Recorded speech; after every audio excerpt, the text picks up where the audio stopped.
ওনাকে আমরা এই জন্যই ভোট দেবো, উনি আমাদের মাটি ও মানুষের নেতা, গণনেতা জনাব তাজবুরুল ইসলাম। উনি আমাদের বেগমগঞ্জ ইউনিয়নে এবং আমাদের উপজেলায় অনেক অবদান আছে ওনার।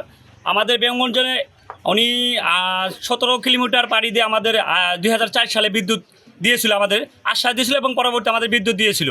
এবং আমাদের একটাই হাই স্কুল, সেটা একমাত্র ওনার হাত ধরে আমাদের এই বেগমগঞ্জ ইউনিয়নে আমাদের হাই স্কুল আছে। এবং আমাদের রংপুরে আপাতত আমাদের 7টা চক্ষু হাসপাতাল আছে, সেটা ওনার অর্থায়নে এবং নিজ উদ্যোগে ওটা পরিচালিত হয় এবং ফ্রি ট্রিটমেন্ট হয়।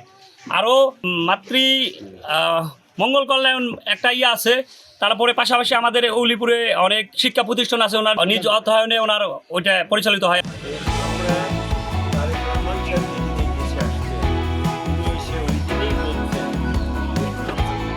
কিন্তু আমাদের মধ্যে কোনো সমস্যা ছিল না, কিন্তু মাঝখানে আপনারা জানেন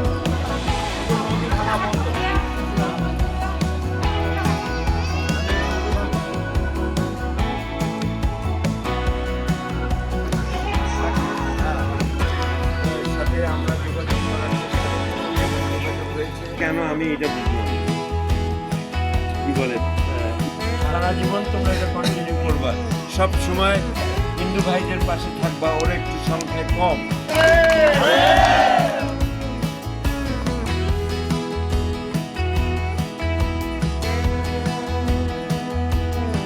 আপনাদের কাছে একটুখানি ওয়াদার করি,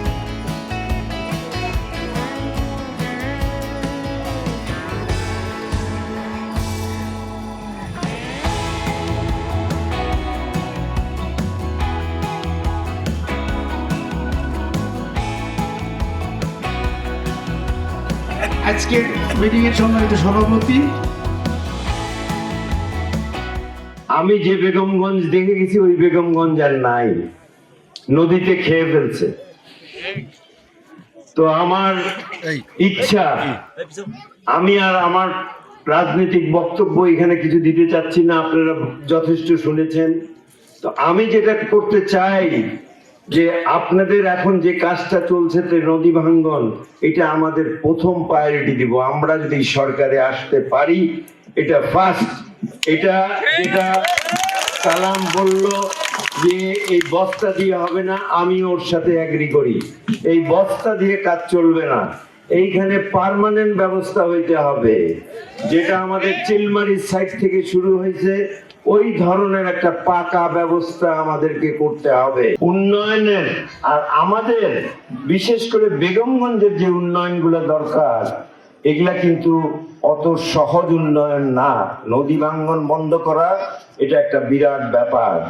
এটা একটা এইখান থেকে আমরা যদি ভোট দিয়ে একটা বিএনপির এমপি করতে পারি, এবং সেই এমপি যদি যে তারেক রহমানকে হাতকে শক্তিশালী করে এবং সে যদি প্রাইম মিনিস্টার হয়, তাহলে শুধুমাত্র সম্ভব যে এইখানকার নদী ভাঙ্গনটা পার্মানেন্টলি আমরা বন্ধ করতে পারবো।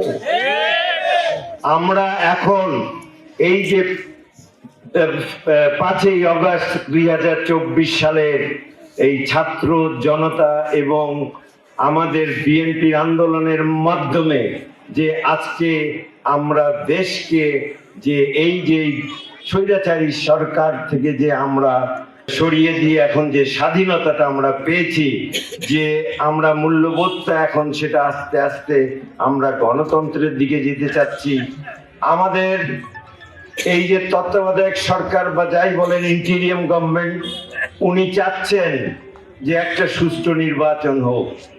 এখানে অনেক লোক আছে, ভাইয়েরা আছেন যারা কিন্তু ভোটার হয়েছেন, কোনোদিনও সুষ্ঠুভাবে ভোট দিতে পারেন নাই, আমরাও দিতে পারি নাই, আমার ভোটও কেড়ে নিয়ে যাওয়া হয়েছে। তো এই অবস্থায় এইবার একটা সুযোগ এসছে যে ভোটটা সুন্দরভাবে হবে, নির্ভয়ে আপনারা আপনাদের পছন্দ মতো যাকে ইচ্ছা তাকে ভোটটা দিতে পারবেন। এই নিশ্চয়তা আমরা এবার পেয়েছি।